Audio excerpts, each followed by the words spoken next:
Okay, everyone, we're up to past 100 now. So I think we can get started since we're running past 5 o'clock. So good evening. Good evening, ladies and gentlemen. My name is Andrew Brathwaite, and I am the immediate past president of the Institute of Chartered Accountants of Barbados, ICAB. On behalf of ICAB, I'm pleased to welcome you to this webinar, Understanding Credit Union Financial Statements, which is part of our public financial literacy series.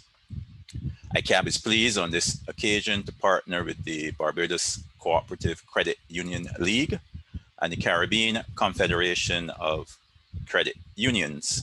And we thank both organizations for their support and for the support of their member credit unions. Someone is saying that they have to leave at 5:25 p.m. Yes, the webinar will be recorded and will be available on demand afterwards.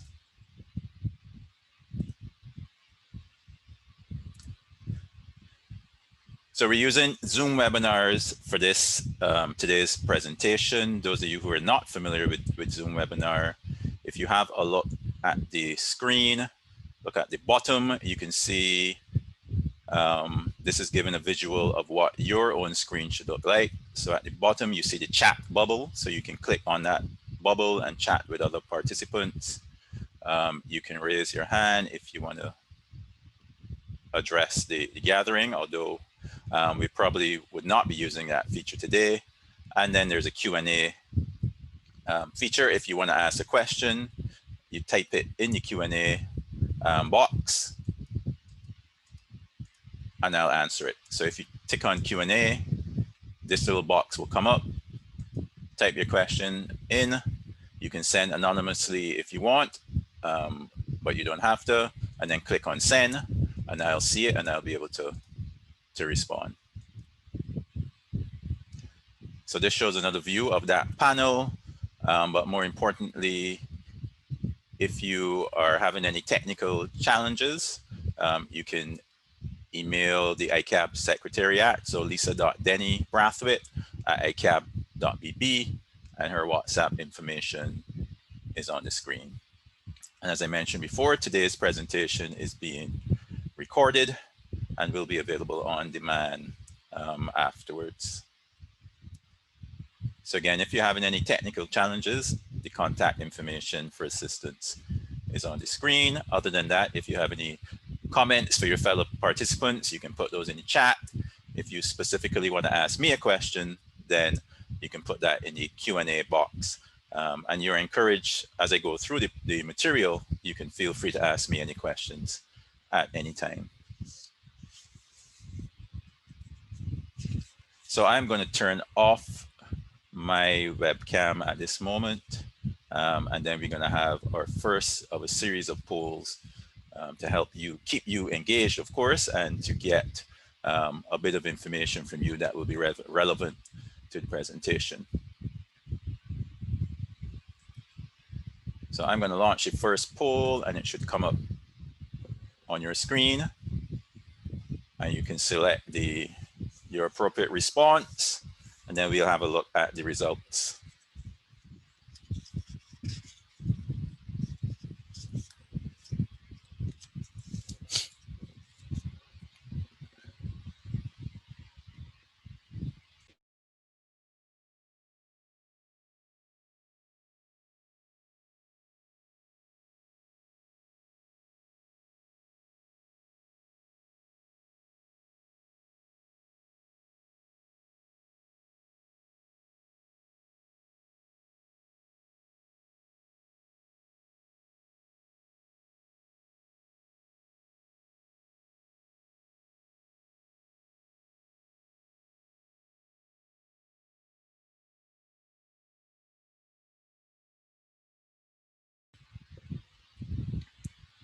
And we have quite a few people asking me where is St. Lucia, and you're quite correct. So my apologies. I did omit a few of them, but oh no, what I did was there should be an option for OECS.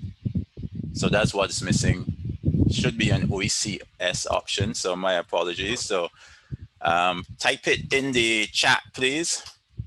So I see one from St. Lucia, one from St. Kitts, another St. Lucia, two St. Lucia, one from Antigua. My sincerest apologies. OECS was meant to be in that list. So please forgive me. See St. Vincent. So OECS folks, put it in the chat, please, so we can see.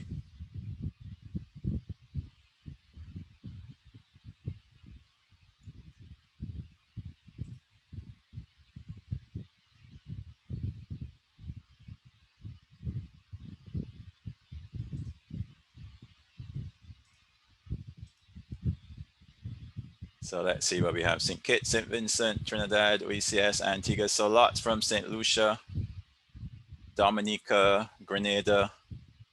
Oh, I'm really disappointed because I wanted to track the all of the participation.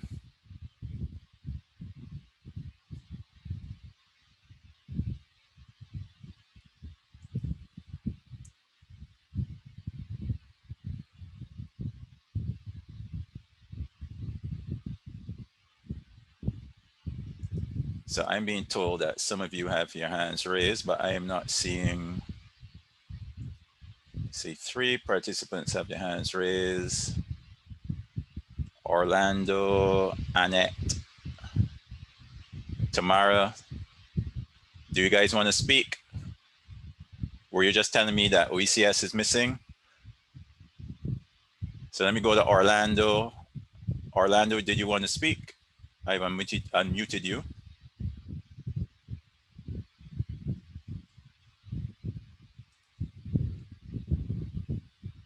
No, I don't want to speak, just indicating that I was on. Okay. Thank you.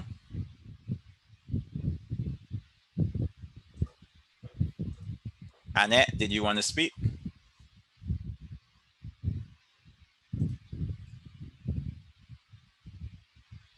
Okay, maybe not.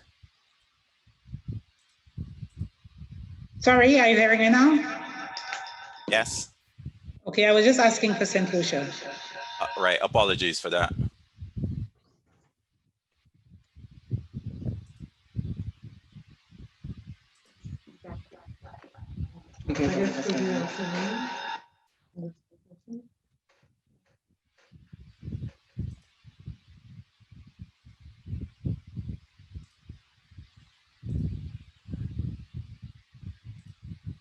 All right, let's end this poll now. Share the results. So the results are a bit skewed, 69 from Barbados, but 13 from Trinidad and Tobago, and a large number from the OECS that are missing. So at least we know we have a wide range. One from Bahamas, one from Guyana.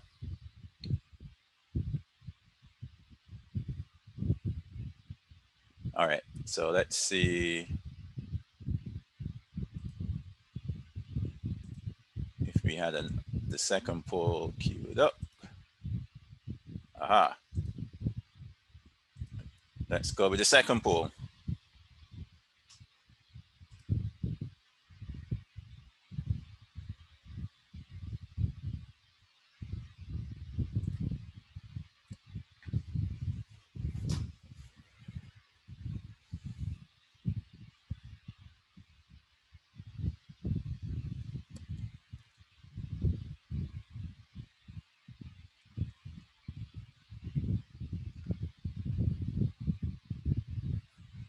I'm going to turn off my webcam again.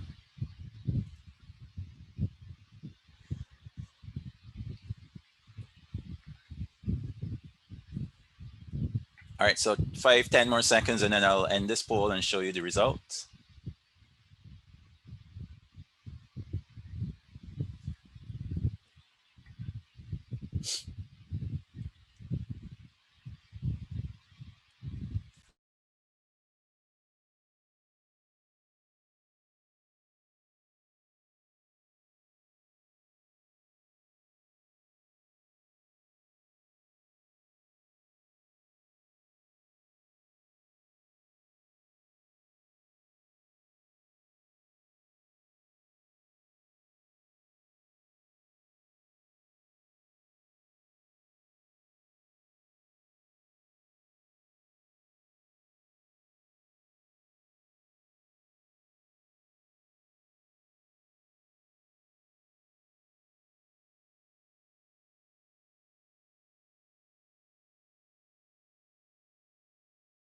Right, let's end that poll and look at the results.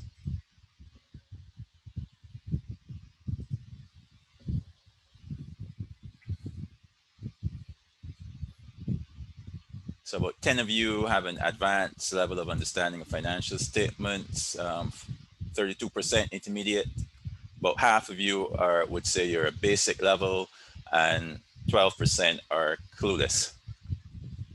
So we will try to cater for all levels as we go through. And of course, you can ask questions if I'm not covering what you want to know. But generally, the intention or the target of this webinar is for those at the basic and the clueless level, but we'll try to accommodate the others.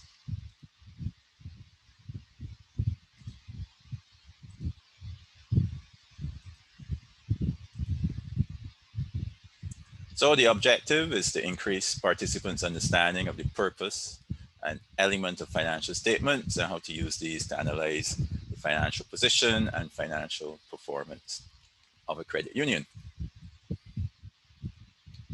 Now, in preparing financial statements and thinking about the target audience of financial statements, the information is aimed at the primary users of the financial statement, in this case, the members of the credit union. And the financial statements are prepared with an expectation that those primary users have a reasonable knowledge of business and of credit union activities, and that they will analyze the financial statements diligently and not just give a cursory read. So some analysis and study of the financial statements is required, and there is an assumption that you are familiar with the basic financial statement conventions and jargon. If you're thinking that you don't have this knowledge base, then be prepared to put in a bit of time and effort to get there, but it is probably not as difficult as it might seem at first glance. These are the main components of a complete set of financial statements, and hopefully many of you are already familiar with these components. The statement of financial position is more commonly known as the balance sheet, but it really does show the financial position of the credit union at a point in time. The statement of profit and loss, also known as the income statement, shows the financial performance of the credit union over a period of time. So the first one shows the financial position, while the second one shows the financial performance. There's also a statement which shows certain transactions with the owners of the credit union, the members, and this statement is a statement of changes in equity. And it shows transactions with owners where these are not considered part of the financial performance of the credit union. For example, issuance or repayment of shares. So those are transactions with members, but they're not considered representative of the financial performance of the credit union. We will spend most of our time this evening looking in detail at the first two statements on the list and a bit of time looking at the third. The statement of cash flows, as the name suggests, shows the actual cash flows of the credit union, as this may be important information and is not explicitly shown in the other two statements. And finally, the notes to the financial statements provide detailed information about the items included in the other statements, as well as what are referred to as the accounting policies of the credit union. We will be referring to both of these later in the session, but not in a lot of detail given time constraints. Somebody's asking, will the video be shared? The session is being recorded and it will be available on demand afterwards.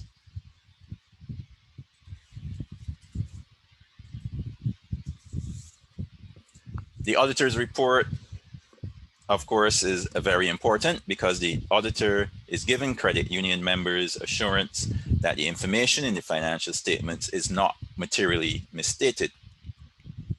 Not that the information is 100% correct, but that there are no errors that are significant enough to make a difference to decisions made on the basis of the financial statement. So users of the financial statements, credit union members, are making decisions on the basis of these financial statements. If something in the view of the auditor would make a difference to the decision of the credit union member or user of the financial statements, then that is considered material.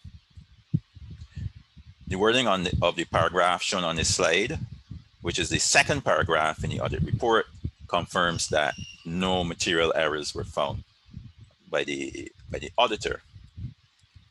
If the auditor did find material errors, then this paragraph would first of all be titled qualified opinion, because then the auditor would be saying their report was qualified, and then it might read something like, in our opinion, except for the effects of such and such a thing, the accompanying financial statements present fairly. So you would see that except for in a qualified opinion.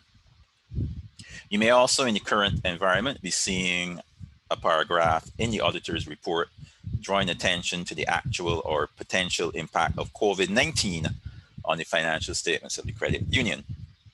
So the auditor may draw attention, for example, to significant uncertainty about how COVID-19 might affect the credit union in future, especially, for instance, the ability of members to repay loans from the credit union.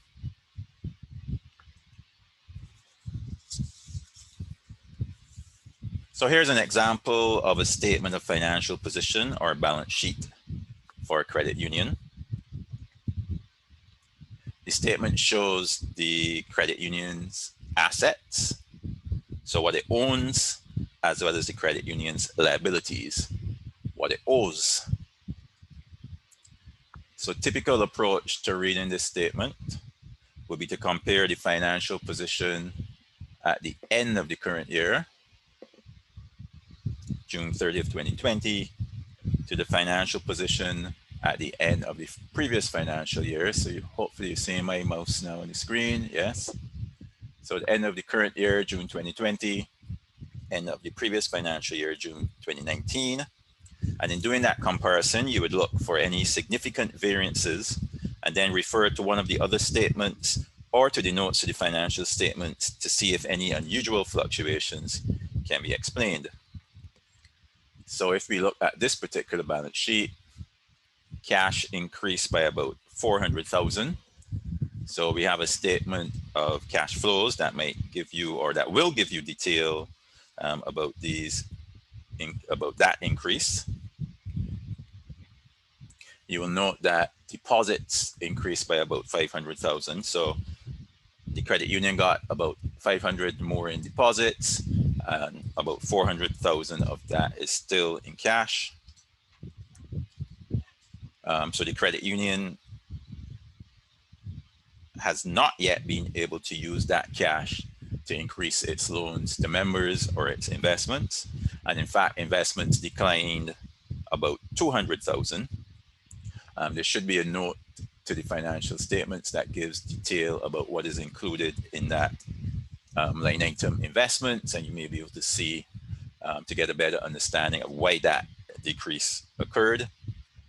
And then you see long-term debt also decreased by about 200,000. So again, some of the cash that the credit union got from the deposits apparently was used to repay that long-term debt. The lines for other assets and other liabilities don't give us much information. So hopefully you would have a note to the financial statements that give a further breakdown or explanation of what is included in those line items. The notes, of course, would be referenced on the statement of financial position, which I haven't done for this example. But there would be a reference to the note, so you can turn to that note and see the explanation. The other category on the balance sheet is members' equity, which is very important for the credit union. This category includes shares issued to members, so share capital, along with reserves and retained earnings. And we will discuss this category in a bit more detail shortly.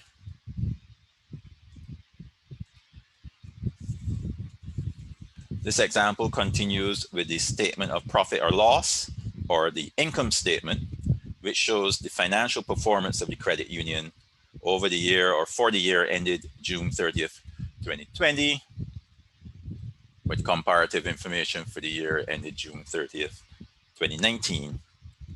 So as you can see, unfortunately, interest income decreased, but interest expense also decreased. So that net interest income, which is the difference between those two line items, actually increased. The fact that interest expense decreased is interesting because we saw on the balance sheet that deposits increased, and deposits most likely account for the majority of interest expense. So you might have expected interest expense to increase as well. There may be reasons why it did not, good reasons, but as well, remember that the long-term loan balance also decreased, which would result in lower interest expense. The impairment expense relates to losses expected on loans to members, which we will speak about later on. And then operating expenses would usually be shown in more detail on this statement or included in a separate note. But the main components would be such things as salaries and wages, rent, electricity, technology costs, and marketing. The various expenses are subtracted from the interest income and other income to give the net income or profit for the year, in this case, 116,981. On the other hand, if the credit union's expenses were greater than its income, then the figure at the bottom would be a negative number, and the credit union would have incurred a loss for the year. Let's see, I think I have a question. What does the reserves on the members' equity represent? We will come to that shortly. So if I don't cover it fully, you can prompt me there again and ask me about it.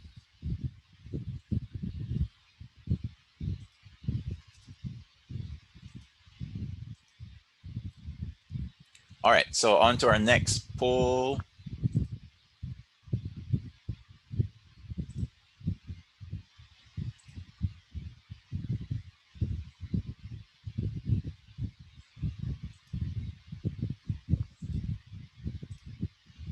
All right, there it goes.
All right, just a few more seconds and we'll close this one.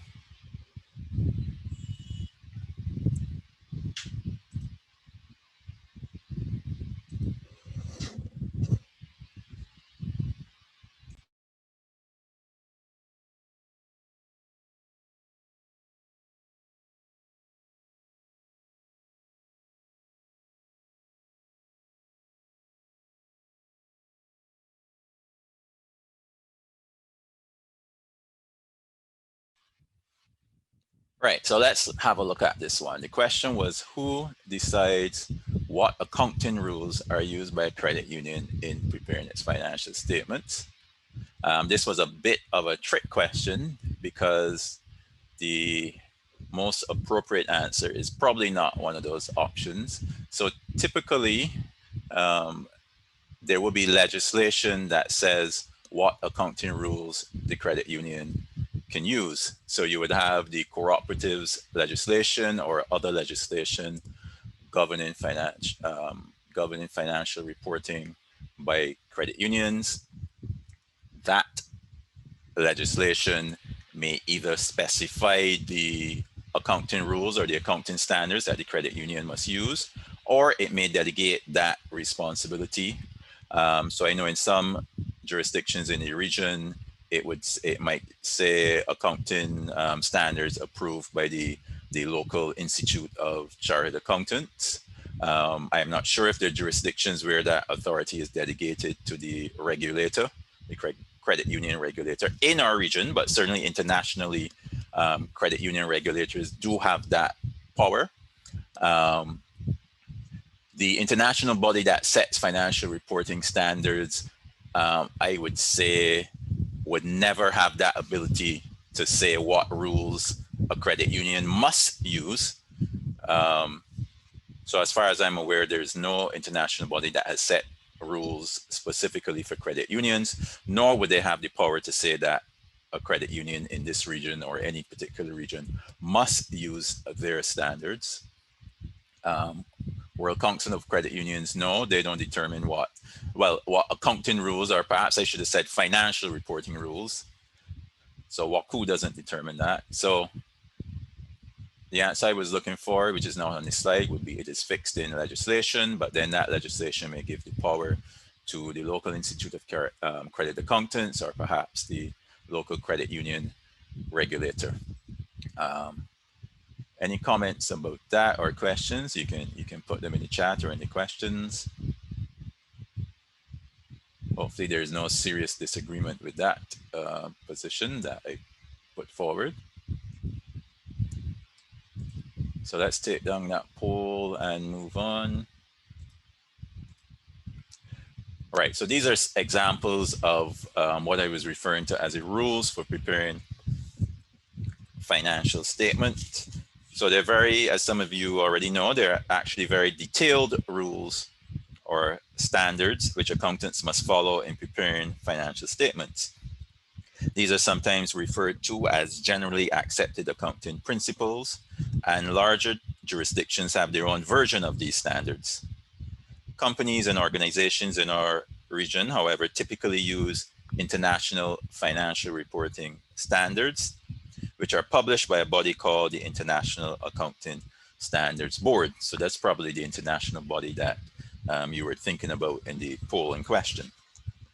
As a result of the complexity of these standards, the International Accounting Standards Board, the IASB, has also published a simplified version of the standards, which are called International Financial Reporting Standards for Small and Medium-Sized Entities. And this has attracted the attention of regional credit unions, many of which find full IFRS, as we call it, too complex and too burdensome, and would prefer to use the IFRS for SMEs. Full IFRS, by the way, is published in 3 volumes, as shown on the slide, which span 5,120 pages in total, while the IFRS for SMEs is about 450 pages in 2 volumes. Unfortunately, the IFRS for SMEs may only be used by entities that are not publicly accountable, and credit unions generally are considered publicly accountable as defined in the IFRS for SMEs, since they hold deposits for a broad range of members. So credit unions would normally not be permitted to use this simplified standard. However, I thought it would be useful to include on this slide reference to FRS 102, which is based on the IFRS for SMEs and is used in the United Kingdom and Ireland. In those countries, the relevant regulators have permitted credit unions to use this simplified standard on the basis that the cost of using full IFRS far exceed its benefits. food for thought, hopefully, for us in the region, because we have not generally yet permitted our credit unions to use the simplified standard.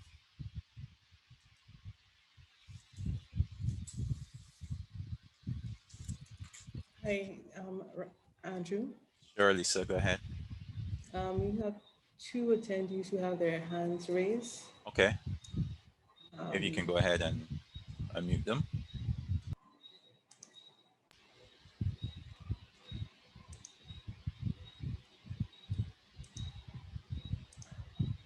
Hi, Shelley Hunt. You're unmuted. You can speak.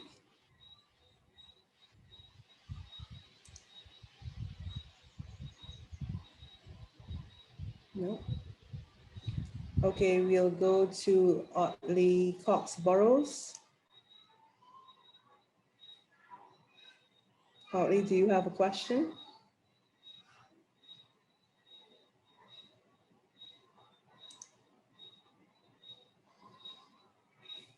No. And Hygena Rochford, you can ask your question if you have a question. Very, very low. I need to hear louder, please. I was saying, Mr. Prophet, louder. Okay, no problem. Thank you.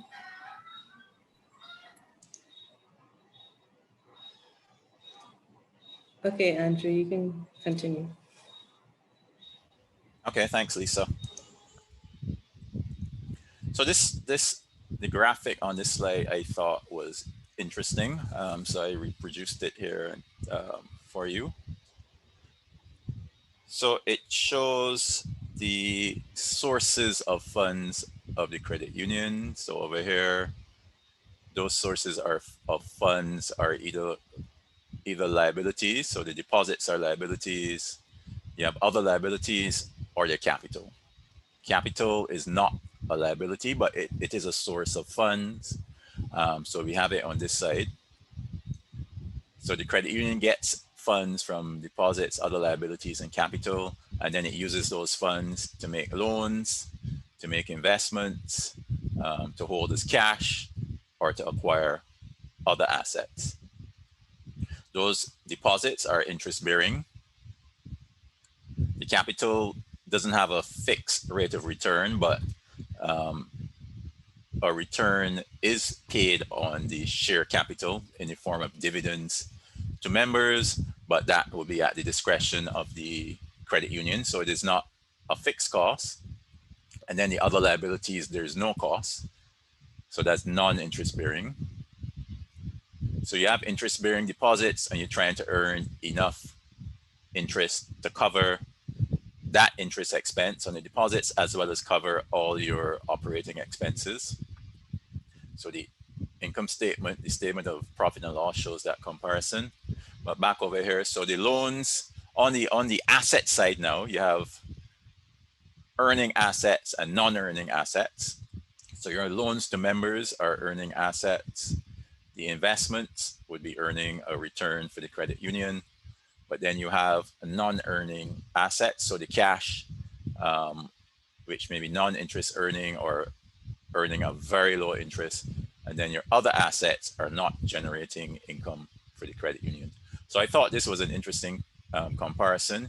You can see on this slide that this box with the assets is equal, the size of this box is equal to the size of this box with the liabilities and capital.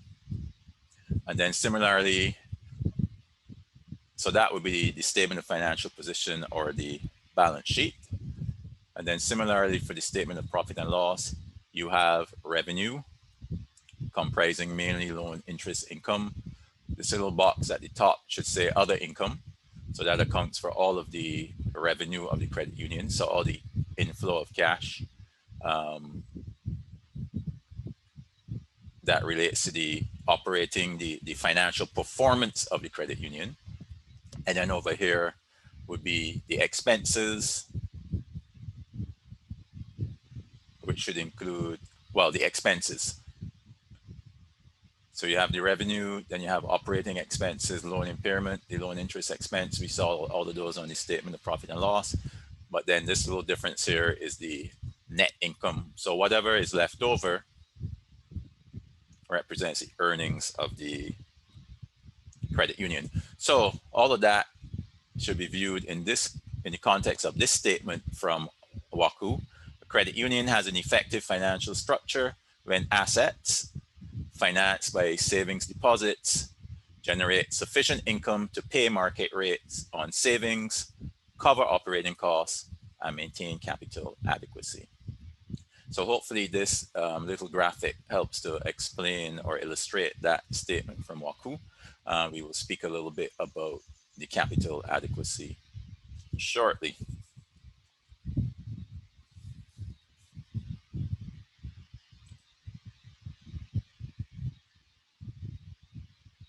I see somebody has a hand raised. Lisa, could you, let me stay on that slide. 2 participants with hands raised.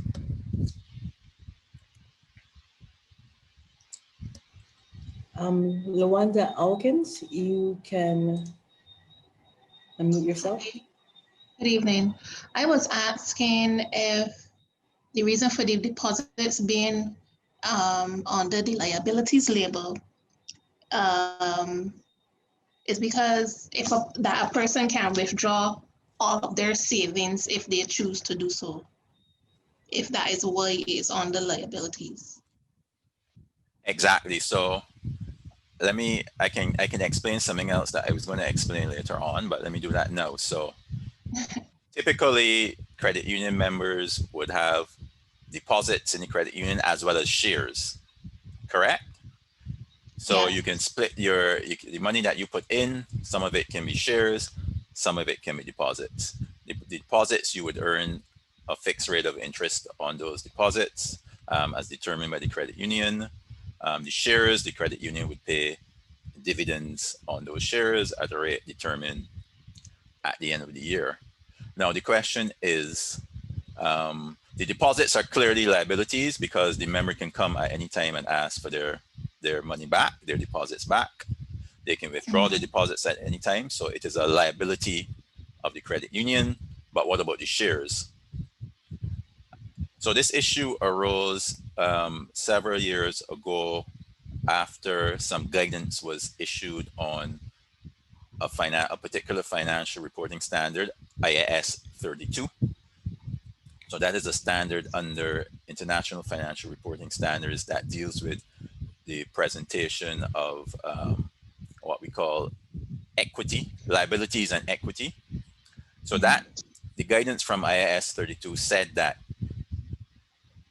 if members have shares that they can come and withdraw at any point in time and the credit union cannot refuse that withdrawal, then those shares are in effect liabilities. So those shares should also be classified as liabilities in the credit union's financial statements. So up to that point, most or all credit unions showed all of their shares in equity, and they only showed the deposits as a liability. But after that guidance on IAS 32, credit unions then had to start classifying members' shares as liabilities. Since then, we've had some changes to legislation and credit union bylaws where members now have qualifying shares. So those shares cannot be withdrawn unless the member no longer wants to be a member of the credit union, and those shares can remain as equity, but all other shares, being shares that can be withdrawn on demand by the member, must be classified as liabilities in the balance sheet, in the statement of financial position of the credit union. So hopefully that answered your question as well as clarified it for others. Yes, thank you. Was that the last one, Lisa? No, Orlando Aline has a question.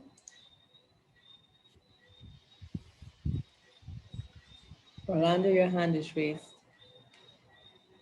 Do you have a question or? Okay, maybe he doesn't. Maybe, yeah. Okay, Mute so me, we'll go please. on. Can you hear me, please? Yes, we can now hear you. Yes. Good evening, Andrew, and good evening all. I was just Evening. trying to understand the further explanation for the net income and the expenses. I know you didn't mention something about it, but I'm not clear because under the expenses, you have operating expenses, loan impairment, loan interest expense. Explain to me again the way the net income is mentioned under expenses. Is not really an expense. It's just kind of the way the chart is designed. So in the same way that over here, capital is not a liability, but we put it in here so that these two boxes would be the same size. Over here, net income is not an expense, but we just included it so that you would see the revenue. The revenue is equal to the sum of all of these expenses plus the net income. Okay, thank you. Understand. Right? Yeah. Okay. Thank you. Thank you. So I agree it's a little confusing, but apart from that, I think it is a neat graphic. Okay, thank you. I can follow. Right. Thank you. So let's go on.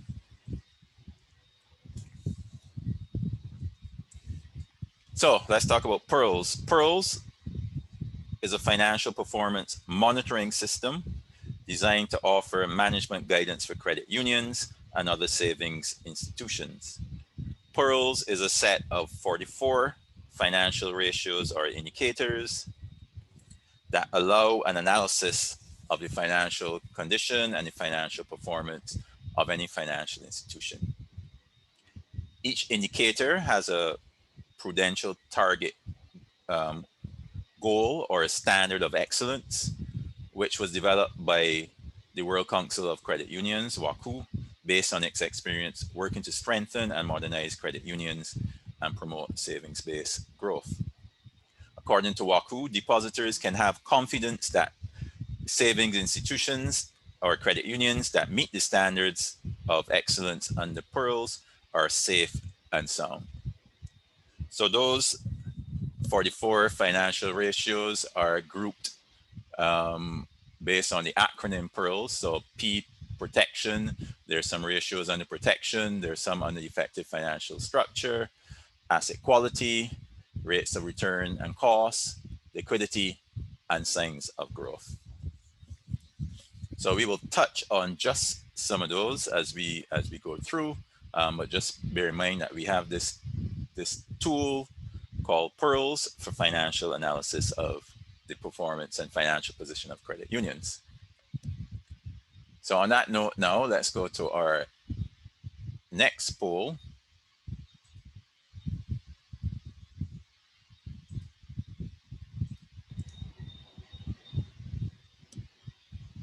I'm sure Orlando Aline has his hand raised again, so I believe he has another question.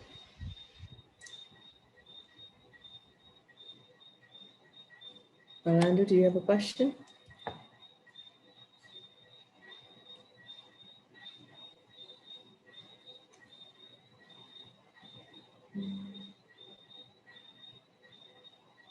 Okay, maybe he does not. I'm going to lower your hand, Orlando.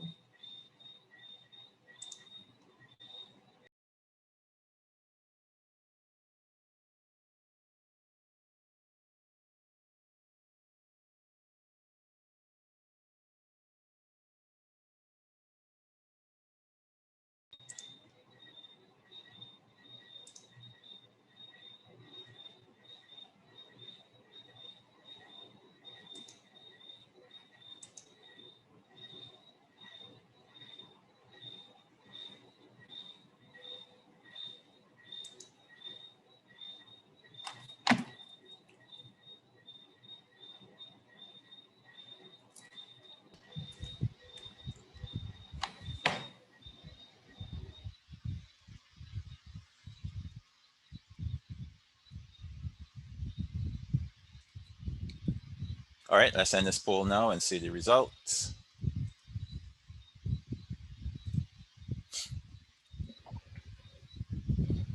So 57% of you are already familiar with Pearls, and 34% of you don't know. So if the credit union is using Pearls and comparing their performance to Pearls, then it may be in the financial statements themselves, in the notes to the financial statements, but most likely it would be in the annual report or narrative that accompanies the financial statement. So if you're unsure about that, then you can check if your credit union publishes an annual report, read through and see if there's reference to pearls or comparison to benchmarks.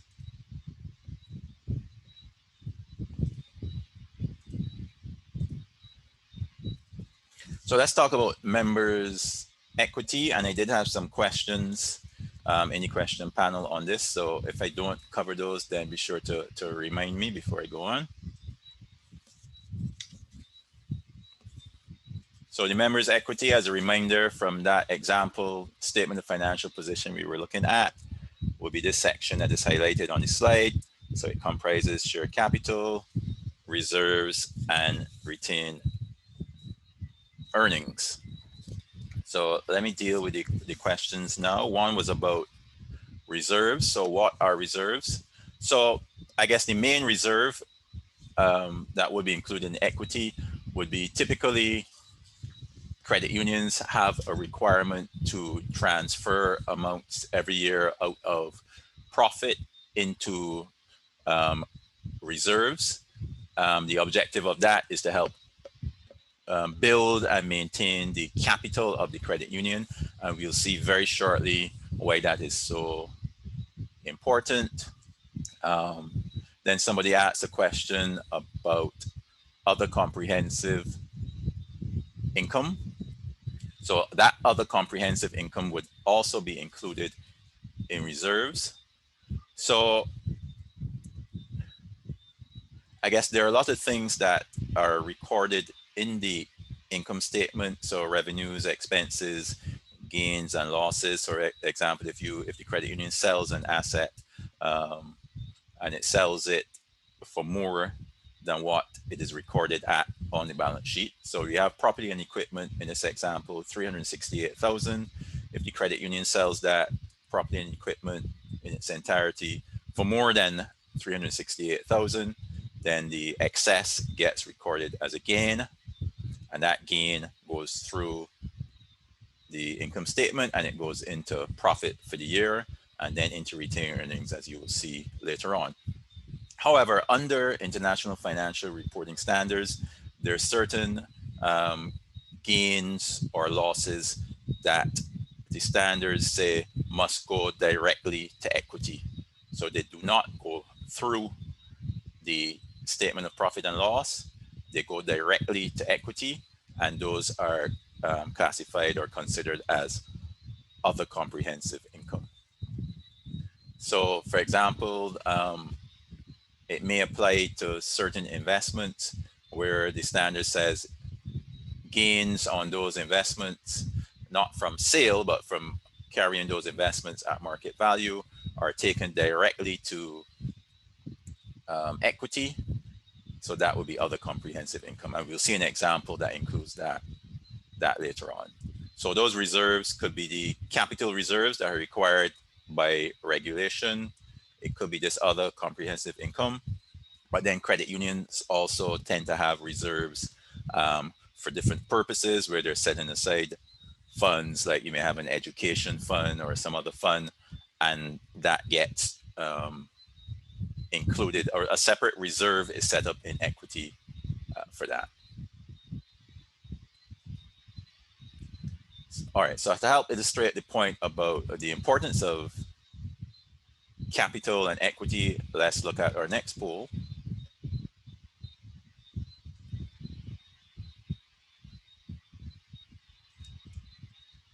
So, which credit union would you feel safest depositing your money with? So I'll give you a little bit of time to think about it because the slide is going to disappear when I pull up the poll, and the poll just has A, B, C, or not sure. So think about it a little bit. Which credit union, based on these figures shown on the slide, which credit union would you feel safest depositing your money with?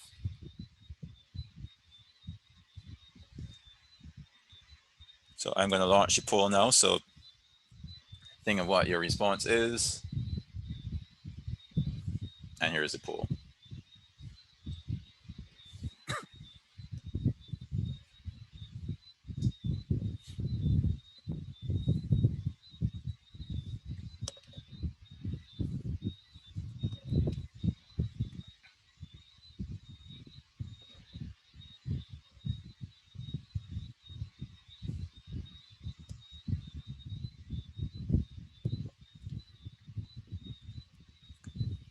All right, about 45% of you have voted so far, so I'll give you some more time.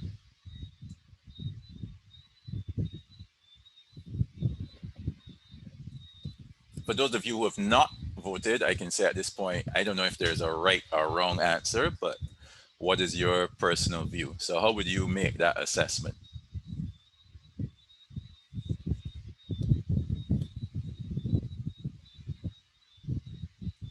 You're up to 65% have voted, creeping up. I'm going to give you 10, 15 more seconds. 71%.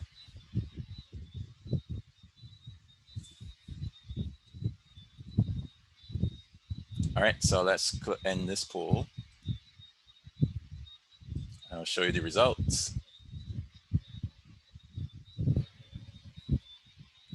So most of you chose option C. Then 25% you chose option B. Just under that, 22% chose option A, and 30% said not sure.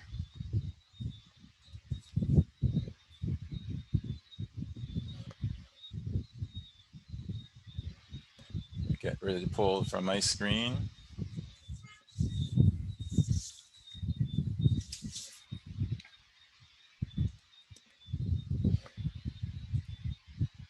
So as I said, I don't know that there's a right or wrong answer, but one way to analyze these three credit unions and to think about your decision is to look at the ratio of equity to assets,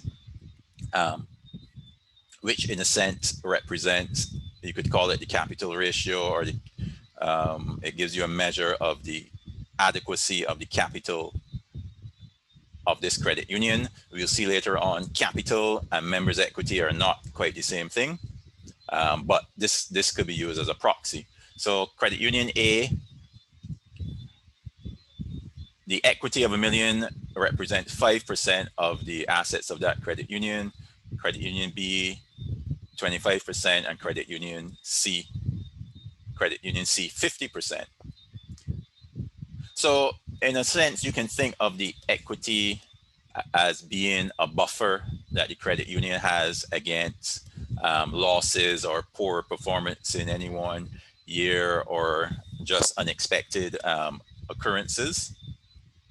So in that sense, credit union A has a very small buffer. So a fluctuation of just 5% in those assets of 20 million could completely wipe out the equity of credit union A.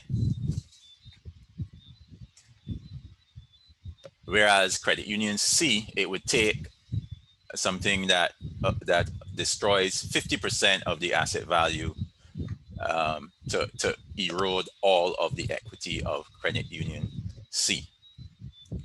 So I mean, you may want to get a bit more information about the actual composition of the assets and the quality of the assets, but certainly if you just look at that equity ratio, then credit union C, although it is smaller, might be viewed to be better off than credit union A. Credit union A might be viewed as being quite risky.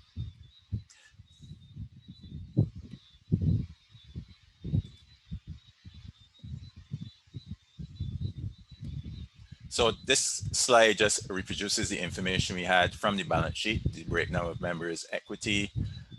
This is showing you that the equity is equal to the assets minus the liabilities. So if the liabilities, for whatever reason, exceed the assets, then you're going to have negative equity. Or put another way, you have negative equity if the liabilities exceed the assets, and this is a condition that you want to avoid at all costs, because then the credit union would not have enough assets to settle its liabilities. So the minimum capital to asset ratio recommended by WACU is 10%. So WACU says that capital should be at least 10% of total asset, but what is capital? So here we're showing members' equity, which includes share capital, reserves, and retained earnings. So for the purpose of that 10% PERS ratio, capital would represent the portion of equity that cannot be withdrawn by members. So if you have shares included in your equity that can be withdrawn on demand of members, then those are not considered capital.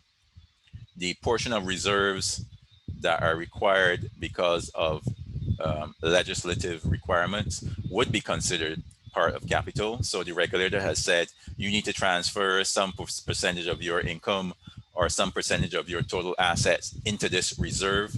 This is a permanent reserve. You can't touch it. You can't pay dividends out of it. You can't do anything with it. Then that will be considered capital. Retained earnings, on the other hand, you could pay dividends out of those retained earnings. So perhaps that would not be considered permanent capital. So the capital must be permanent and non-withdrawable. So according to WACU, when crises occur in credit unions and their surrounding economies, members might withdraw their shares and savings to protect their own assets. It is during such crises that credit unions most need to rely on their capital, and they call it institutional capital, to cover losses. So because shares cannot be counted on to absorb losses at such times, they're not considered credit union capital, rather a liability. But as I said, perhaps in cases where you have shares that can't be withdrawn, then those may be considered capital, but the member could decide to leave the credit union and then get their shares back. So those might not be capital.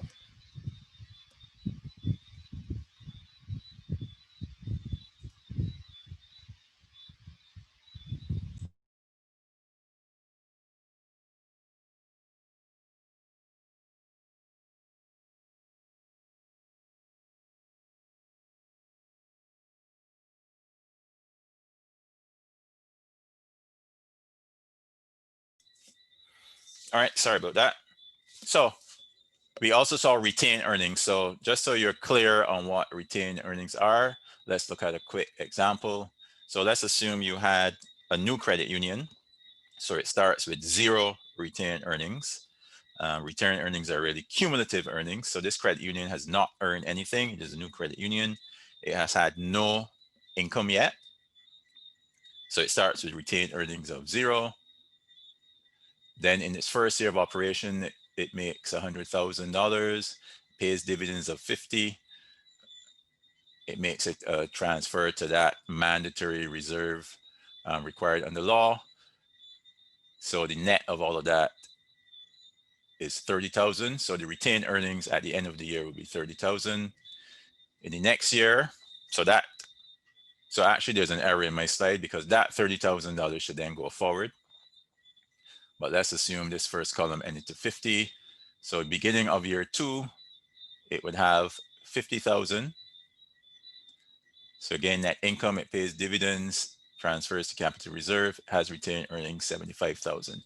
So this is the cumulative earnings of the credit union, net of dividends and transfer to capital reserves or to other reserves, and any other transactions that affect retained earnings under the relevant accounting standards.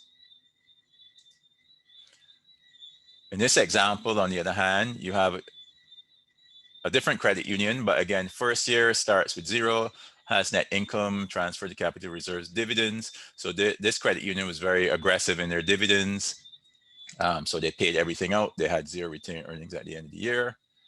Then the next year, unfortunately, they had a loss, which puts them into a negative position in retained earnings. So a deficit. So if we go back,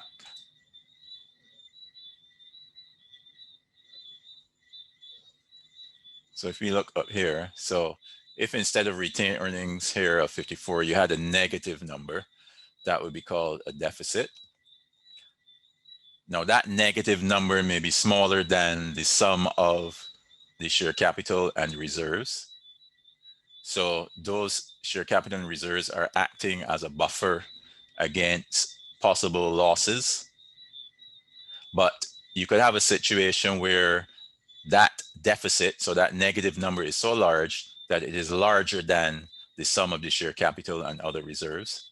And you're more likely to have that if you didn't have these reserves, or if they were very low, or if the share capital was very low. Remember, in some credit unions, you may have nothing in capital because all of the shares are being classified as liabilities. So your share capital might be zero. So the only protection you have really is these reserves. But this might be a negative number. This might be a negative number that is so large that your total equity is negative. So you then have a member's deficiency. And if this is negative, it means that your total assets minus your total liabilities is negative, which means that your liabilities exceed your assets. So if instead of members' equity, you have a deficiency, if you have a negative number here, that implies that your liabilities are greater than your assets, which is something that you want to safeguard against. So therefore, this is why we have rules about adequacy of capital in credit unions and financial institutions, and mandatory reserves that have to be set up as part of permanent capital. So if you have any questions about that, you can put them in the Q&A box. Andrew, Hi, Lisa. Veronica Henry has her hand raised. Okay. I'll go allow her to talk. Veronica, you can unmute yourself. Yes, good evening all. Good evening. Yeah. Supposing a credit union realize a deficit at the end of a year, can they pay dividends out of reserve earnings?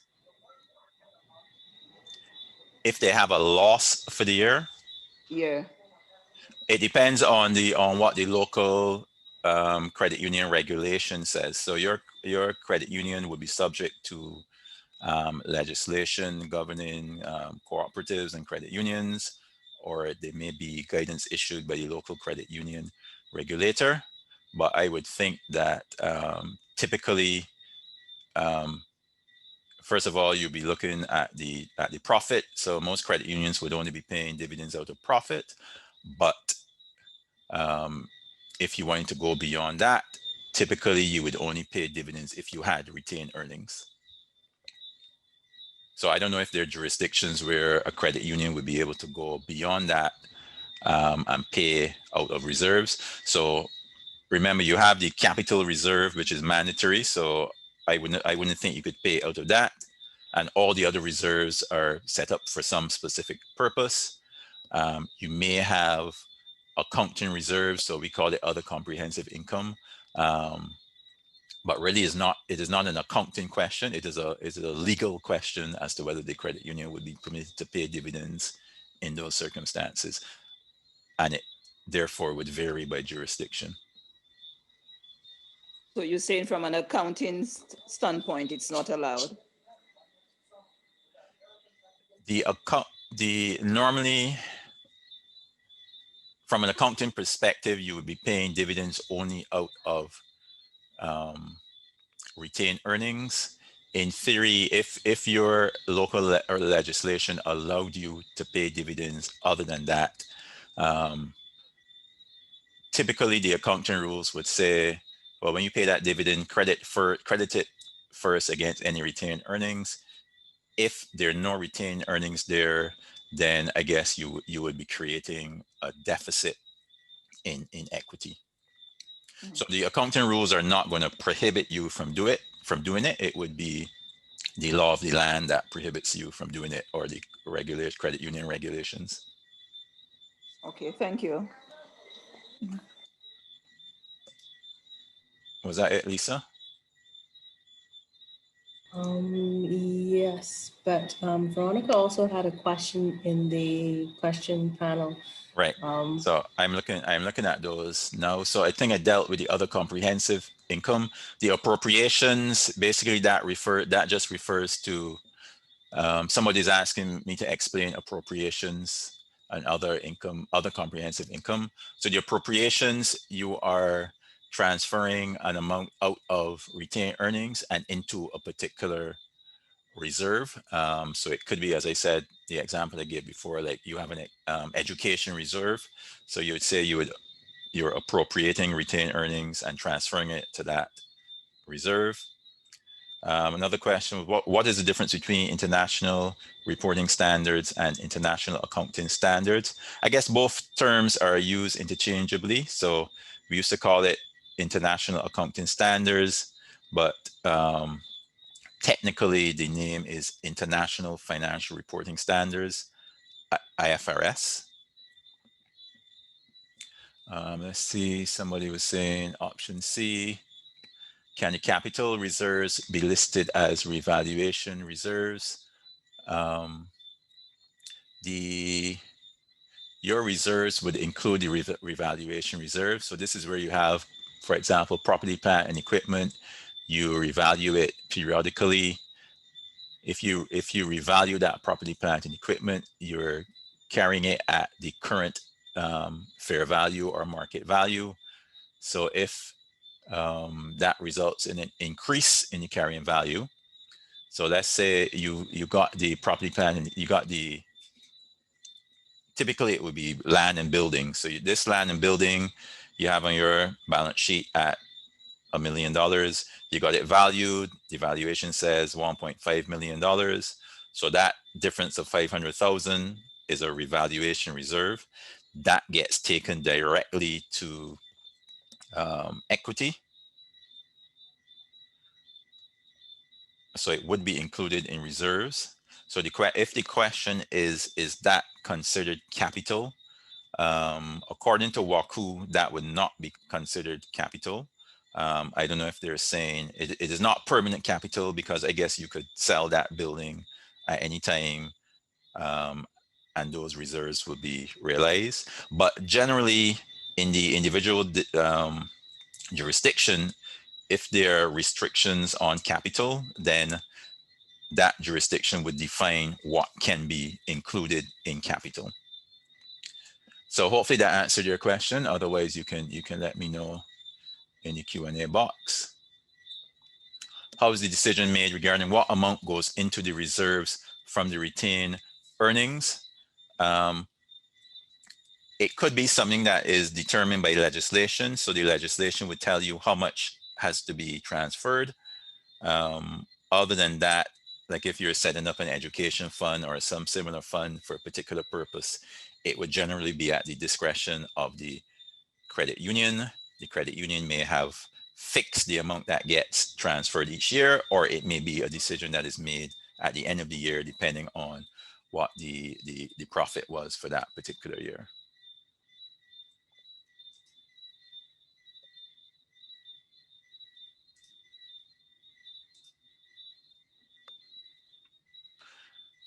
All right, so let's go back to our balance sheet now and look at the assets. Let's see what time it is, 6:12, so we're almost at 6:30. I'm gonna go quickly now, but we might go over. So those of you who can stay on, then we will go over, but I'll see how much I can get in without skipping too much in the time that's left.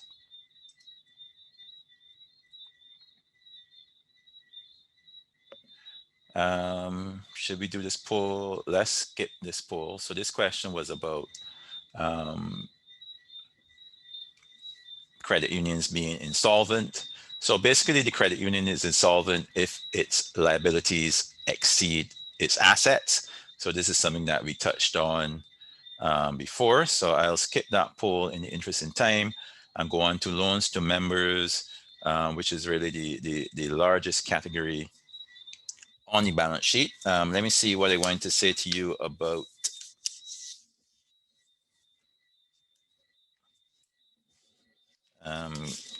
the assets before we go there.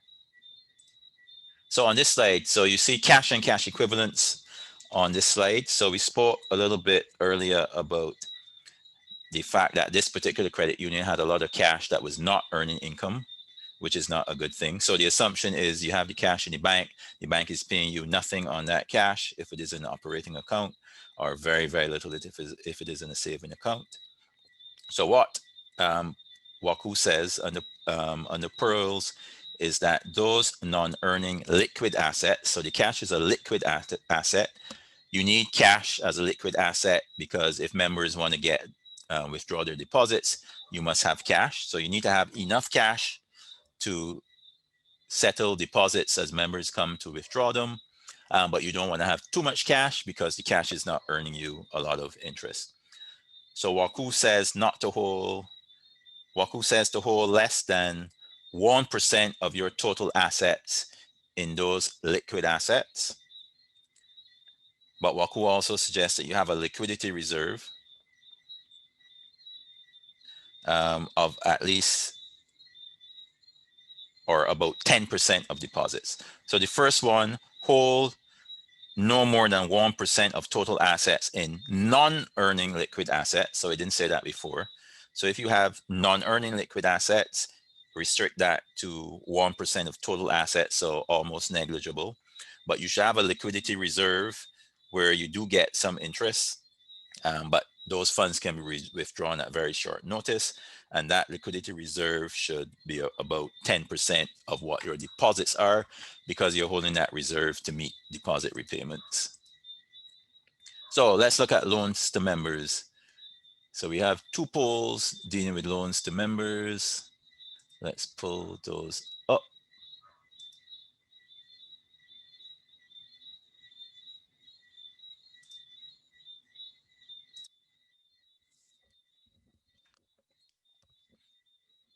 You're seeing that poll, those two polls displayed now. Well, sorry, just one so far, and then I'll do the second one. I think once you answer the first one, it'll take you to the second one. Yep.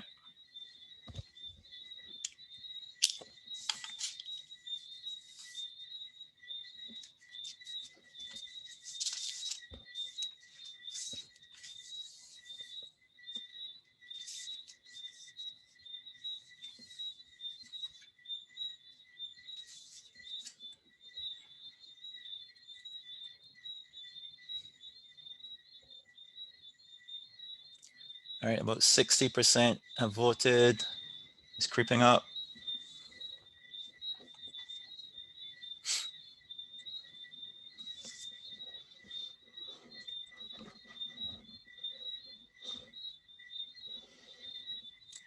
%69%, 71%. Five more seconds.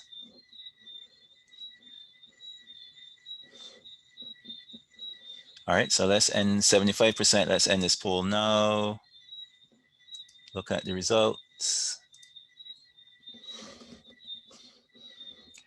All right, so on the first question, how much do you understand about loan delinquency and effect on the credit union's financial statements? Just over half of you have know enough to understand what is going on. And then about 30% know just a little bit. And then the second question, how familiar are you with the expected credit loss approach under IFRS 9? 13% very familiar, 25% somewhat familiar, 40% have heard about it but don't understand very much, and 22% have never heard about it.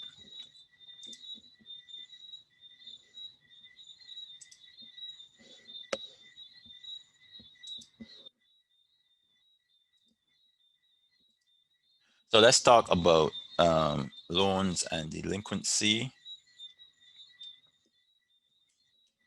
And let's do that by looking at some of the key Pearls benchmarks in relation to loans. So first of all, that first benchmark, net loans, so loans net of allowance for loans, which we will speak about, divided by total assets between 70% and 80%.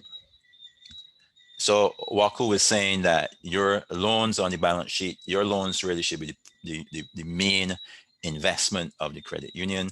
Most of the credit union deposits and other funds should be going towards loans. Loans are most likely going to be earning the highest rate of interest or return for the credit union. There are loans to the credit union's members primarily. So you're serving the credit union members in making those, in disbursing those loans. But what Waku says is that credit unions that maintain most of their total assets, so 70 to 80% of their total assets in the loan portfolio, have the greatest opportunity to maximize returns on these productive assets while providing their member clients with the credit services they seek. So your particular credit union, you can do the analysis and see how it compares to this particular benchmark. The allowance then for loan losses. So the credit union disburses loans to members. Some of those members, for whatever reason, may not be able to repay those loans according to the contractual repayment terms. So they may be able to repay some, but not all of the loan. They may be able to repay it over a longer period of time than what they had initially agreed to. But any of those circumstances would mean that the credit union is effectively going to receive less on that loan than what it had budgeted or contractually agreed to receive in terms of loan principal plus interest on the loan. Where that is the case, then the credit union needs to record an allowance for loan losses. So it has the loans recorded at, say, 100,000 on its balance sheet. It knows it's only going to collect 90,000, so it needs to record an allowance of 10,000. So the carrying value of the loans on the balance sheet are reduced to that 9,000 that it knows it will collect. So how does the credit union calculate that loan loss allowance? This is where the IFRS 9 comes into play. So IFRS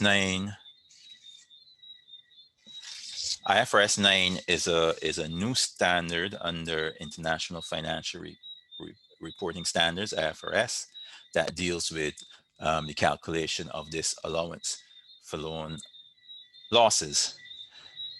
IFRS 9 takes a forward-looking approach to calculating the loan loss allowance, so that provisions for loan losses are recognized as early as possible. So for instance, we now have the impact of COVID-19. The credit union may be anticipating that over the next year, the next 5 years, the next 10 years, because members are losing their jobs, they're losing their sources of business income, etc. They're not going to be able to repay some portion of these loans.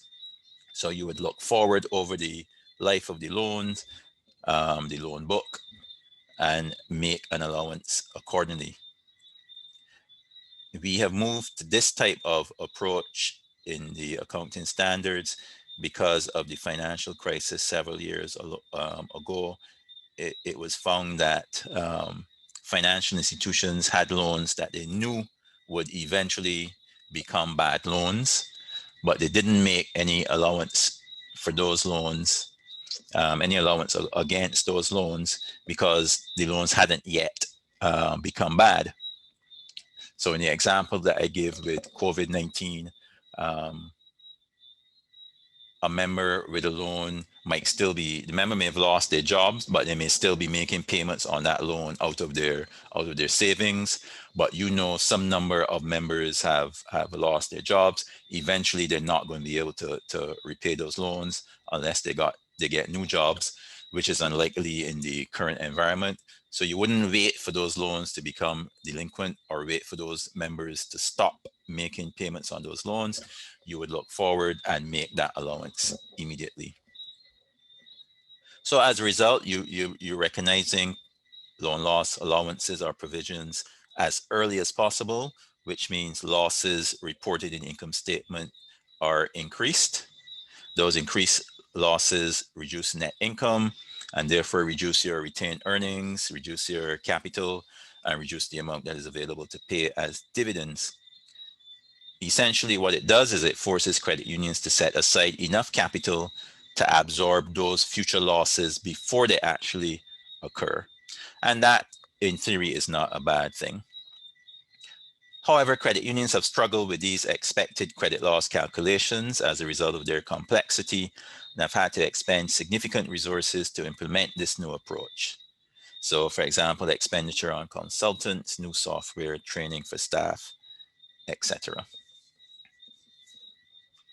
So you can see, so that explains what the allowance is. However, under Pearls simplifies it, so you don't have to do those detailed IFRS 9 calculations, which, as I said, are very complex. What Pearls says is if you have loans that are delinquent, that delinquency is over 12 months, so you have loans where the member has not made any payments in 12 months, then you should make 100% provision allowance for those loans. So those loans should be at zero in your statement of financial position, whereas loans of delinquency of 1 to 12 months, so the loans are delinquent, the member has missed the payment, but it is less than 12 months. So over all of those loans, the allowance should be at least 35%. And total delinquency as a percentage of your overall loan portfolio should be less than or equal to 5%. So overall, your delinquency should be less than 5%. Waku was saying, otherwise you potentially have an issue in your loan portfolio. Let's see. We had some questions backed up. Somebody had asked about institutional capital. There is a definition of institutional capital under Pearls and a formula to calculate it. I was actually having a challenge following that formula, but the slide that I show, the first slide that I showed with Pearls showed you it was a technical publication, so you can pull down that publication from Waku's website and go into a lot of detail there about how you calculate the institutional capital. But basically, as I said, the definition of institutional capital is capital that is permanent capital. What is the relationship between Pearls and the International Accounting Standard? Absolutely no relationship. So if you're preparing financial statements under International Financial Reporting Standards, you must comply with those International Financial Reporting Standards. But having prepared the financial statements, you can then look at the ratios in those financial statements and compare it to the standards or the benchmarks or targets under Pearls.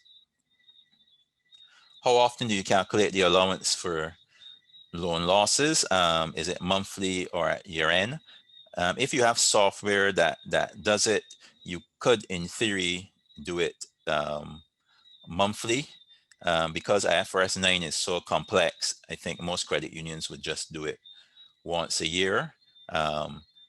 The software that the credit unions are using would allow them to do it more frequently than that. So they can do it monthly, but the inputs into that software, it is difficult to get those inputs on a monthly basis.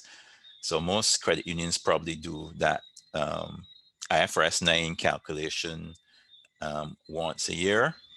The comparison to Pearls though, so Pearls, you can do that as often as you like. You just need to know the loan delinquency.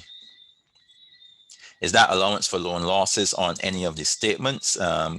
So good question. So on the loans are presented on the statement of financial statement net of the loan allowance. So if you had gross loans of $1 million, you had a loan loss allowance of 100,000 on the balance sheet or statement of financial position, you would see those loans carried at 900,000. So the net of the two. That 100,000 of allowance would have been an expense in the income statement. So if the next year the allowance goes from 100,000 to 150,000, then that 50,000 increase would be an expense in the statement of profit and loss or the income statement. What happens to the provisions put aside for loss when those delinquent loans are finally paid up? If you had made a provision on a loan and it does get paid, then that would be shown as income in the income statement. So you would initially have expensed that allowance. You get to recover that allowance as income through the income statement.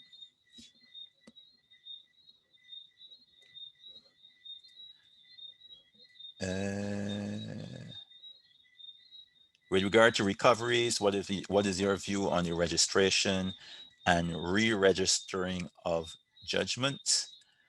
I'm not sure if I understand the question, but just thinking it through. So the credit union, a member has not paid their loan according to the contractual terms. The loan is secured. The credit union has decided to recover on the security, but I'm not sure what the question is. So maybe Denise, you can explain the question or what the issue is. So maybe there's an issue that I am not aware of. Is the issue whether credit unions should be getting judgments against their members to collect loans? Is that the issue? I don't know if you can explain, or maybe somebody else can explain.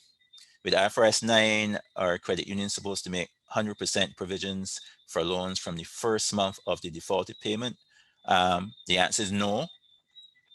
So when the loans default, you have to calculate what the required provision is, the required allowance, but it won't necessarily be 100% allowance. Basically, you have to estimate how much will be collected from those defaulted loans over the remaining life of the loans. That is part of the challenge. That is very challenging to do. But for example, if the loan is secured and you can repossess and sell the security, then you know you will get some cash from that loan. So you only make a provision to the extent that you think you will not be able to recover any of that loan. If these loans are allowance before they collapse, if the member has regained employment and started repayment, how will the allowance be canceled? Well, maybe answer that question. So, and you're not necessarily doing this allowance on individual loans. You may be doing it across the entire portfolio and making an assessment of what allowance is needed.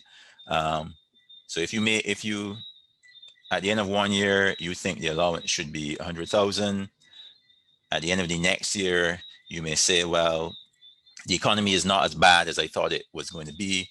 The economy is recovering. So I know that members are once again going to be able to start repaying their loans. Then you would actually reduce that allowance. Then Melissa was asking, and the loan agreement restated on the so the allowance, so that continued from the previous question. So you would just adjust the allowance on the balance sheet accordingly.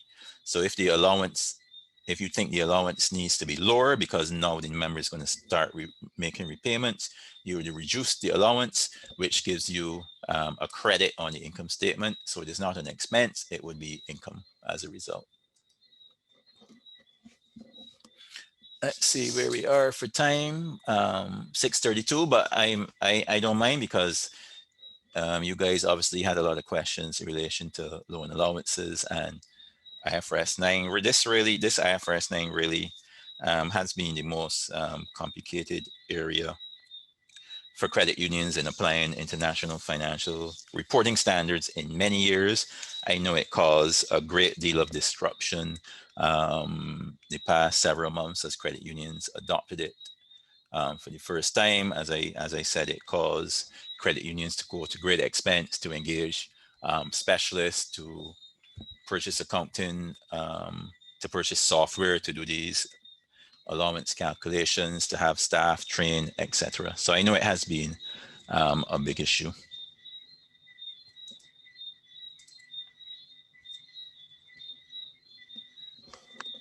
So let's go on quickly and look in the remaining time at investments.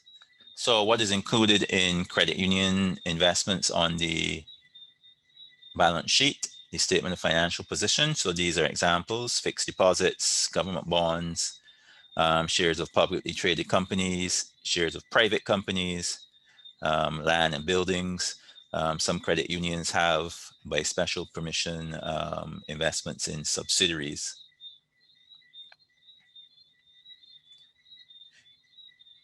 We have two hands raised. Lisa, can you unmute them? You may be on mute, Lisa. Sorry, Richard Corgan had his hand raised, but he lowered it, and Orlando has had his hand raised. Okay, so Orlando doesn't, we don't think Orlando has a question. All right, let's put up this poll.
All right, up to 41%. So giving the rest of you a little bit more time.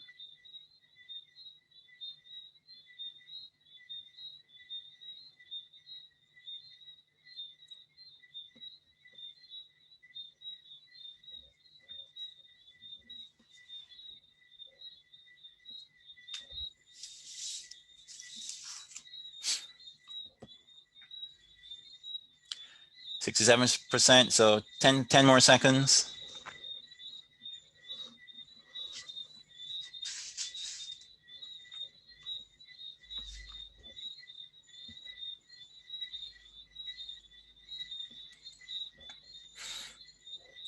And while you answer this poll, I forgot that we do have some accountants in the audience, and some that said they have advanced knowledge of international financial reporting standards and understanding of financial statements, rather.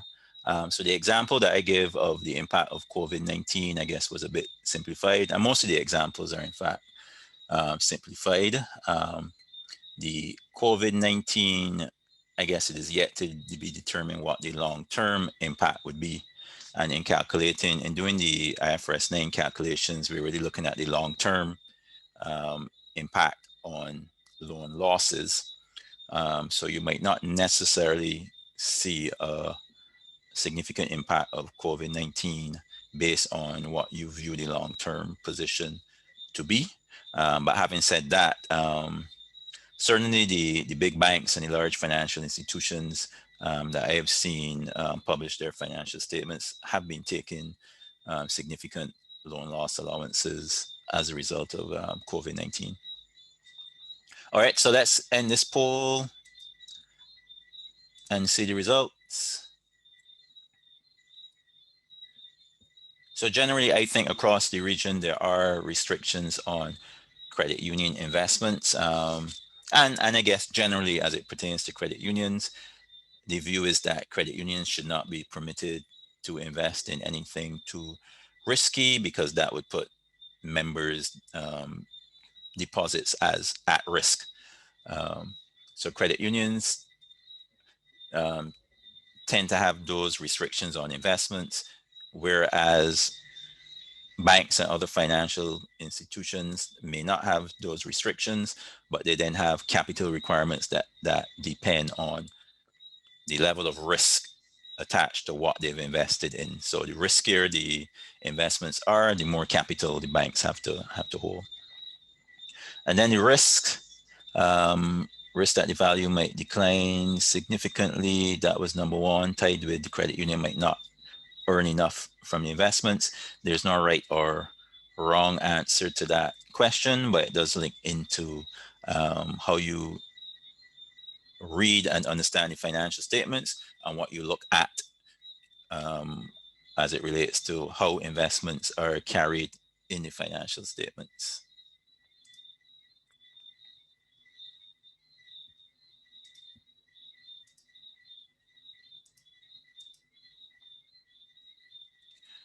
Right, so if we look again at this list of what the typical credit union investments are, as we said, generally they're regulatory restrictions on what credit unions can invest in. So generally credit unions are restricted to the least risk types of investments, so fixed deposits, maybe government bonds. Very few credit unions may have shares in listed, traded, publicly traded companies, but they may do so in some jurisdictions with the permission of the regulator. Again, shares in private companies, land and buildings, restrictions. There are restrictions generally on credit unions invested in those things without permission of the regulator. The other, I guess, consideration to take in mind in looking at investments in the financial statements of credit unions is the carrying value. So under international financial reporting standards, the credit unions may have a choice of the carrying value of the investments, or depending on the circumstances, they may not have a choice, but there are different ways in which, or different values at which those investments can be carried on the balance sheet. So they can be carried at cost, or they can be carried at fair value.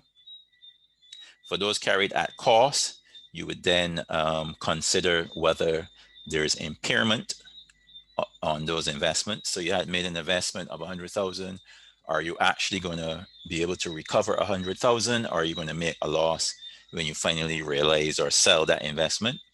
If you are going to make a loss, then the standards would require you to record an impairment allowance in the same way that you would do for members' loans.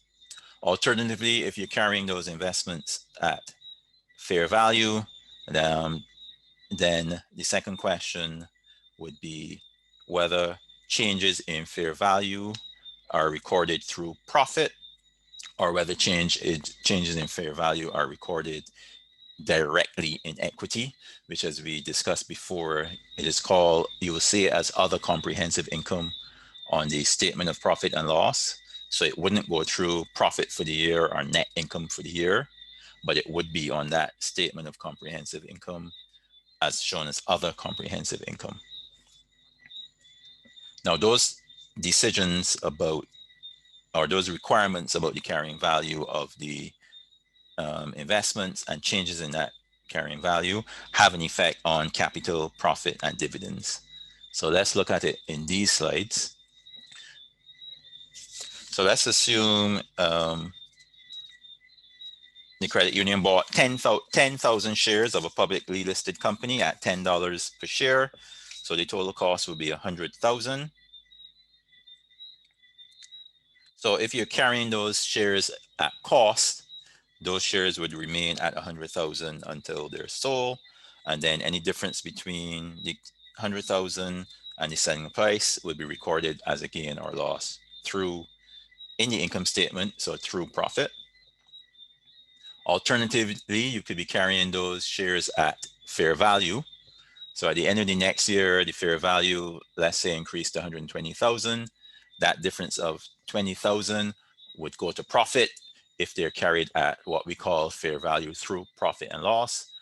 Or the third column, that increase of 20,000 could go directly to reserves. So in the middle one, it went to profit. The 20,000 went to profit, which, as you saw, flows through to retained earnings. But in certain circumstances, the standards would require you to take that 20,000 directly to equity. So it would not have affected your profit. So this goes back to the question then, can you pay dividends out of those reserves? So typically the answer would be no. But in this case, if you look at the comparison where you had it fair value through profit and loss, that 20,000 went to retained earnings, so you could pay dividends on that. Whereas in the third example, you couldn't. So maybe a case could be made to the regulator that you should be able to, or permitted to pay dividends out of that reserve. However, certainly for companies in many jurisdictions, there are restrictions against paying dividends out of unrealized earnings. So in this case, that 20,000 would be unrealized. You haven't converted it to cash yet. It is basically a book entry, an accounting entry. So is it reasonable or prudent to pay that out as dividends? So in a lot of jurisdictions, the answer would be no, as it applies to companies. And perhaps there are similar restrictions with respect to credit unions. But in any event, the credit unions have restrictions on what level of investments they can hold, that you would be able to carry at fair value. So this would have limited impact on most credit unions. This example goes through the same scenario, but in this case, the value of the shares decline at the next year end. So as I said initially, if you're carrying the shares at cost, you would still consider potential impairment. So in this case, the fact that the carrying value has declined could be taken as an indicator that these shares, the value of these shares are impaired. So we assume that that impairment expense is recorded in the income statement, flows through to profit, and then reduces. So it reduces your profit for the year or creates a loss, and it also reduces retained earnings. So it reduces what you have available to pay as dividends. It reduces your overall capital. Similarly, in the second example, where the change in fair value goes to profit. So in this case, you're not recording impairment, you're recording that change in fair value. The effect is the same. And then the third one, fair value through other comprehensive income. So that line I have is incorrect. So it doesn't affect profit or loss, it goes directly to reserves. So apologies if that explanation was quick, and some of you may have been a bit lost, but I think some of you, based on the questions you were asking before, especially if you're accounting or accountants or involved in the finance function in credit unions, that should make a bit more sense to you. But basically, in terms of investments, what you're looking at and trying to understand in the financial statements is, are the investments carried at cost or are they carried at fair value? And if they're carried at fair value, are changes in fair value going through profit or loss for the year, or are changes in fair value going directly to reserves in members' equity? That has an effect potentially on the capital of the credit union and on the retained earnings and the ability to pay dividends. Finally, the last section we saw on the balance sheet was the liabilities. The main area of interest here is with respect to the deposits. Cost to the credit union so you see deposits, you see long-term debt, you see other. The cost to the credit union of long-term debt is usually higher than the cost of members' deposits. So Pearl suggests that external debt should be less than 5% of total assets. So if your credit union is permitted to borrow from a bank, for example, Pearl suggests that you limit that to 5% of total assets, while deposits should be between 70 and 80% of total assets. The other key point we had mentioned there before was that those deposits on the balance sheet may actually include something called shares from the perspective of the credit union, but they're shares that are withdrawable by the member, and therefore they're classified as deposits. And in those circumstances, the credit union would still declare and pay dividends on those shares, but since they're included as deposits for financial reporting purposes, the dividends would be included in interest expense in the statement of profit and loss. So for those of you who are interested in those Pearls indicators, I've included it on this slide. I'm not going to go through that in detail because that's a little beyond the scope of this session, which is really an introductory session, but you have it there. I think the intention is to distribute the slides, so you will have it on the slide. And as I said, the recording will be available on demand afterwards.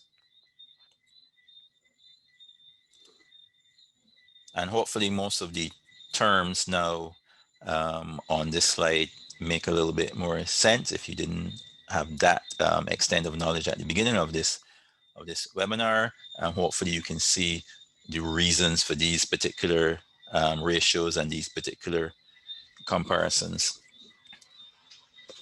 So that was all that I had for this evening. It is now 6:49, so we've gone a bit over the time. Thank you very much for your attention. Hopefully that was interesting and useful. Are there any final questions before we go?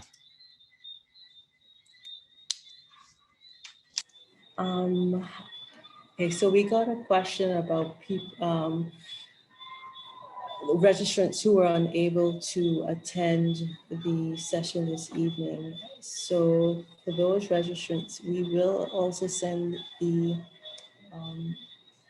link to the video on demand. So I just wanted to let everyone know if they have friends who were not able to attend, they will still have access to the video.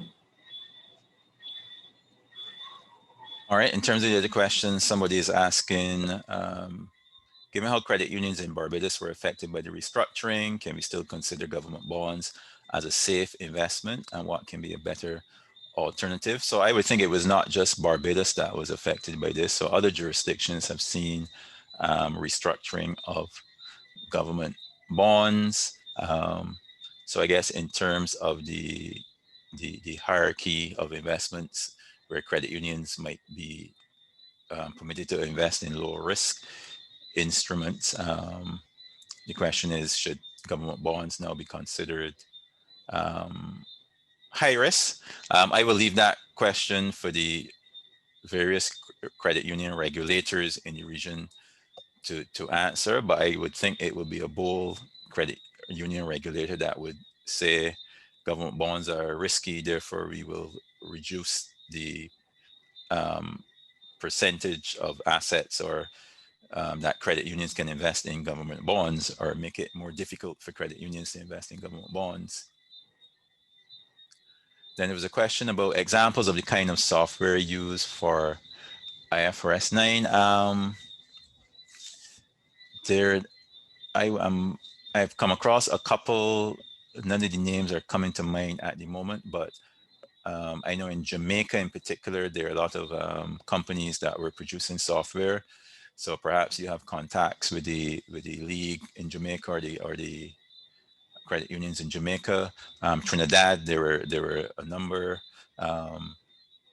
The CCCU was actually promoting a particular software solution. So CCCU might be able to give us some, they may have information that you can get.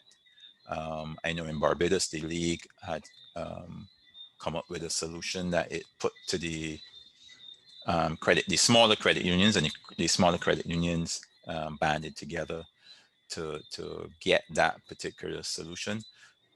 So depending on which country you're in, there may be local solutions available through the credit union league or that other credit unions are familiar with, but definitely CCCU has a solution that they were recommending to credit unions.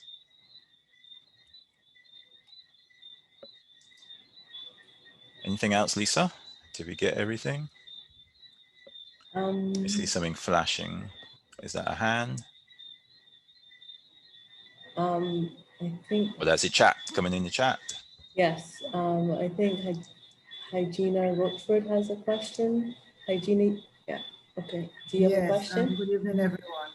I didn't hear what was said in response to the question where the person registered and was unable to attend due to Oh. unforeseen circumstances. You were not loud enough, so I have not heard what you said. Oh, sorry. I said that the email with the link to the video on demand will be sent to registrants and attendees. So it does not matter whether you attended or not. Oh, okay. Once you registered, you will receive the link. So there will be a link and then you indicate whether you want it. That's what you're saying? There will be a link for you to access the video. Full To stop. access it. Oh, access it. Okay, thank you very much. Yeah. I'll convey the message. Thanks. Right. No problem. All right. And it will also be available on demand. So even if somebody did not register and you want to share it with other people in your credit union, then the link, you can share the link and they'll be able to view the video on demand. I think they will still have to register. So the original registration link should still work. And the link that will be sent, we can see if we can set it up so that that link works as well, even if you didn't initially register for this session.